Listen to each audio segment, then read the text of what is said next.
المتابعين الحقيقيين كيفاش تيكونوا حقيقيين وهما غير تيشريو من مواقع اجنبيه. هذوك اخويا تيكون تسرق لهم توكن، وهذاك التوكن ملي كتكون سارقو للكونت تقدر تتحكم في الكونت، انك تقدر تبارطاجي فيه صور في الكونت ديالو، تقدر انك تبارطاجي تصويره في الكونت ديالو، تقدر انك تخليه يدير لايك على دي باج. داكشي علاش الناس مثلا اللي كيكونوا وهذه ردوا ليها البال، انت اخويا ما كنتي داير حتى شي لايك على شي باج، واحد شويه كتبان لك لايك، تبان لك شي باج طلعت لك وانت كاع ما داير ليها لايك، ما عمرك درتي لها لايك، ما عمرك تذكرتي انك درتي لايك لهذيك لاباج، حتى بان لك راسك مفولويها. هذيك اخويا راه التوكن ديالك تسرق. اذا اش كنديروا حنا في هذه الحاله؟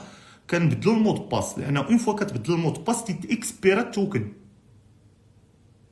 وهذه انا على يقين ان بزاف الناس كتوقع لهم، تيكون هو جالس تبان ليه واحد لاباج تبوستي، هو راه ما دار لها لايك، ما دار لها فولو، ما دار. ملي يوقع لك هذا الشيء التوكن ديالك تسرق. وهناك طرق عديده باش يتسرق. المهم هذه اللي غادي دير اخويا، غتبدل المود باس، اون فوا تتبدل المود باس كيتسرق، تيتحيد التوكن. قلت لكم بزاف ديال الطرق باش يتسرق التوكن. من هاد الطرق مثلا الناس بعض المرات تيخدموا بدي لوجيسيال ديال تيليشارجمون من فيسبوك ولا شي بلان ولا انستغرام ولا تيتسرق لهم التوكن.